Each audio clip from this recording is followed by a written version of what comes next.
അസ്സലാമു അലൈക്കും വറഹ്മത്തുള്ളാഹി. പ്രിയ സഹോദരങ്ങളെ, ഞാനിന്ന് പറയാൻ പോകുന്ന കാര്യങ്ങൾ ഇസ്ലാമിക വൃത്തത്തിൽ നിന്ന് പരിശുദ്ധമായ ദീനിൻ്റെ മഹത്തായ തത്വസംഹിതകളെ അത് അർഹിക്കുന്ന രൂപത്തിൽ ഉൾക്കൊണ്ടുകൊണ്ടാണോ നമ്മളൊക്കെ ഇവിടെ ജീവിക്കുന്നത് എന്ന് സ്വയം ചിന്തിക്കേണ്ട സാഹചര്യമാണ് ഇപ്പോൾ ഉള്ളത്. ഞാൻ എൻ്റെ നഫ്സിനെയും നിങ്ങൾ നിൻ്റെ നഫ്സിനെയും ഒന്ന് വിചാരണ ചെയ്ത് നോക്കിയാൽ നമ്മൾ ചെയ്യുന്ന നേരം വെളുത്ത് രാത്രിയാകുന്നതിൻ്റെ ഇടയ്ക്ക് ചെയ്യുന്ന പ്രവർത്തനങ്ങളിൽ ശറഈയായ നിയമത്തിനോട് യോജിച്ചതാണോ നമ്മൾ ചെയ്യുന്നത്? എന്നതുപോലെ നമ്മൾ പള്ളിയിൽ ചെന്നാൽ അവിടെ ആ ശറഈയായ നിയമത്തിനോട് അനുയോജ്യമായതാണോ ചെയ്യുന്നത്? അങ്ങാടിയിൽ ചെന്നാൽ ശറഈയായ നിയമത്തിനോട് അനുയോജ്യമായതാണോ ചെയ്യുന്നത്? ഇതൊക്കെ ചിന്തിച്ച് നമ്മൾ എന്ത് ചെയ്യണം? നമ്മളെ ഓരോ വാക്കും പ്രവൃത്തിയും നടത്തവും അനക്കവും അടക്കവും ഒക്കെ ദീനിയായിട്ട് മാറണം. നമ്മൾ ചെയ്യുന്ന ഓരോ നാടൻ പണികളാവട്ടെ തൊഴിലുകളാകട്ടെ ഇതൊക്കെ നമ്മൾക്ക് എങ്ങനെ ചെയ്യണമെന്ന് റസൂലുള്ളാഹി പഠിപ്പിച്ചിട്ടുണ്ട്. ഇബാദത്തുകളാണ് ഇതൊക്കെ. നിയ്യത്ത് കൊണ്ട് ഇബാദത്താക്കി മാറ്റാൻ കഴിയും. എൻ്റെ കുടുംബം പോറ്റാൻ എൻ്റെ മേലിൽ ബാധ്യതയാണ് എന്ന നിലക്കാണ് നമ്മൾ ജോലി ചെയ്യുന്നത്. ആ ബാധ്യത നിറവേറ്റുകയാണെന്നുള്ള നിലക്കാണെങ്കിൽ ഒരു നിർബന്ധമായ കാര്യമാണ് നമ്മൾ നിറവേറ്റുന്നത്. അപ്പം ഇതൊക്കെ മനസ്സിലാക്കി നമ്മൾ പ്രവർത്തിക്കുമ്പോൾ ഇവിടെ പരസ്യമായിട്ട് എല്ലാവരും അറിയുന്ന കാര്യങ്ങൾ അതിനെതിരെ ആരെങ്കിലും ഒന്ന് ചെയ്തിട്ടുണ്ടെങ്കിൽ അത് പിന്നെ മുളക്കൂല. ആരും മുളപ്പിക്കാൻ അതിനെപ്പറ്റി ആർക്കും ഒരു ലാശയായിട്ട് വിടും. ലാശയാക്കി വിടുന്ന ഒരു സന്ദർഭമുള്ളത്. ഇപ്പോൾ ഉദാഹരണമായിട്ട് പറയണമെങ്കിൽ ഇവിടെ യുക്തിവാദികളും നിരീശ്വരവാദികളും നമ്മൾ എതിർക്കാൻ വേണ്ടി ഖുർആനിലുണ്ട് എന്നാണ് പറയുന്നത്. എന്താണ് ഖുർആനിൽ? ഈ പരിഭാഷകൾ എടുത്തിട്ടാണ്. ഇപ്പോൾ ഒരു വിഭാഗം മുജാഹിദ് പ്രസ്ഥാനം ഇവിടെ ആദ്യം ഖുർആൻ പരിഭാഷപ്പെടുത്തിയത് ക്രിസ്ത്യാനികളാണ്. പിന്നെയാണ് എന്ത് ചെയ്തത്? ഈ അഹമ്മദിയാക്കൾ എന്ന പോലെ ഈ ഇങ്ങനത്തെ ആളുകളൊക്കെ ചെയ്തത്. അപ്പം ഖുർആൻ പരിഭാഷ ഇവിടെ ദുർവ്യാഖ്യാനം ചെയ്തത് ആദ്യം ക്രിസ്ത്യാനികളാണ്. അവർ ഇസ്ലാമിനെ വളർത്താനല്ലല്ലോ ചെയ്തത്. പിന്നെ പിൻകാലത്ത് കുറേ ഇതുവരെ ഈ ഒരു നൂറ്റാണ്ട് കാലത്തോളം ഖുർആൻ പരിഭാഷപ്പെടുത്താൻ ആരും ഒരു 100 കൊല്ലത്തിൻ്റെ അപ്പുറം ആരും ധൈര്യപ്പെട്ടിരുന്നില്ല. പണ്ഡിതന്മാരിലായിട്ടാണോ? പർവ്വത തുല്യരായ വ്യാഖ്യാതാക്കളുള്ള കാലത്ത് പല നാടുകളിലേക്കും ഇസ്ലാമിക പ്രബോധനത്തിന് വേണ്ടി അയച്ചപ്പോൾ ചെയ്തിട്ടില്ലല്ലോ.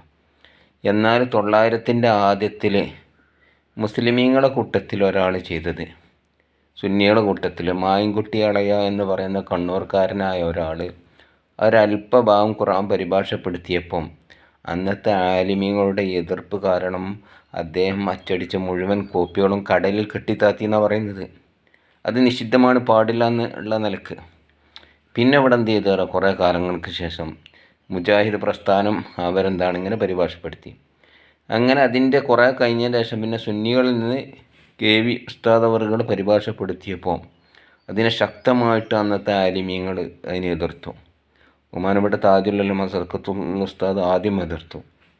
അതിൻ്റെ ശേഷം എന്ത് ചെയ്തു? ശംസുൽ ഉലമ എതിർത്തു. ഹസ്സൻ മുസ്ലിയാർ ഒരു ബുക്ക് തന്നെ എഴുതി, അത് പാടില്ല എന്ന് പറഞ്ഞിട്ട് ഖുർആൻ പരിഭാഷയെ പേടിപ്പെടുത്തുന്നവർ എന്താണ്. എന്നാൽ ഇന്ന് നമ്മൾ എന്ത് ചെയ്യാണ് എത്തിപ്പെട്ടത്? പല ആളുകളും അതിനെന്താണ് വിമർശിക്കുന്നത്? ചില ആളുകളൊക്കെ അത് വേണ്ടതാണെന്ന് തോന്നുന്ന ചിന്തയിലേക്ക് എത്തിയില്ലേ?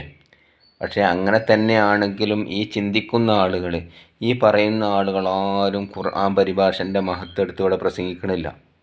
പരിഭാഷപ്പെടുത്തിയാലോ ഉണ്ടാകുന്ന നേട്ടം അതുകൊണ്ടുള്ള ഇതെടുത്തുകൊണ്ട് ഇവിടെ പ്രസംഗിക്കണില്ല. പരിഭാഷപ്പെടുത്തേണ്ടതാണെന്ന്. നേരെ മറിച്ച് അതിന് പ്രസംഗിക്കുന്നൊരു വിഭാഗം ഇവിടെ ഉണ്ടായിരുന്നു, വഹാബികൾ.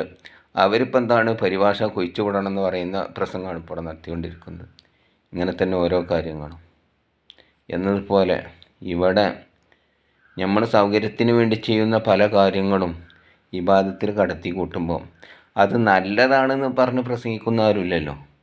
അപ്പം നല്ലത് എന്നും നല്ലതായിക്കൊണ്ടേയിരിക്കും, ചീത്ത എന്നും ചീത്തയായിക്കൊണ്ടേയിരിക്കും.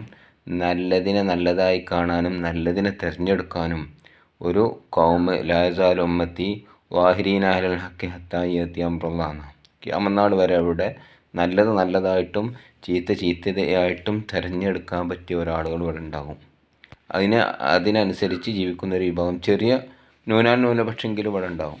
അപ്പോൾ ഇതൊക്കെ മനസ്സിലാക്കിക്കൊണ്ട് നമ്മൾ സ്വയം ചിന്തിച്ച് നമ്മൾ ചെയ്യുന്ന ഇബാദത്തുകൾ അതിൻ്റെ രൂപത്തിലാകുന്നുണ്ടോ? ഒരു കാട്ടിക്കൂട്ടൽ മറ്റുള്ളവർ കാണാൻ വേണ്ടിയിട്ട്, മറ്റുള്ളവർ കാണാനും കേൾക്കാനും വേണ്ടി ചെയ്യുന്ന ആളുകളോട് അള്ളാഹ് പറയും, നീ ആര് കാണാൻ വേണ്ടി ചെയ്ത് അവരുടെ അടുത്തേക്ക് പോ പ്രതിഫലത്തിനെന്ന്. അപ്പോൾ ഇങ്ങനത്തെ ഒരു അവസ്ഥ നമ്മൾ ഇബാദത്തിൽ വരാതിരിക്കട്ടെ എന്നും അതിന് വരുന്ന എല്ലാ സാഹചര്യങ്ങളും നമ്മൾ അടക്കണം. അത് ബുദ്ധിയുള്ളവർക്ക് ഇഷാറ മതി എന്ന് പറഞ്ഞ പോലെ അത് നമ്മൾ ചിന്തിച്ച് ഇത്തരം കാര്യങ്ങളിലേക്ക് നമ്മൾ ഇറങ്ങി പുറപ്പെടുമ്പോൾ എൻ്റെ ഇബാദത്ത് അത് എൻ്റേതാണ്, അത് എനിക്ക് ഈ സ്വീകാര്യമാകണം എന്ന ചിന്തയിൽ നമ്മൾ ഓരോ വാക്കും പ്രവൃത്തിയുമായിട്ട് നമ്മൾ നടന്നാൽ നമ്മൾ രക്ഷപ്പെടും.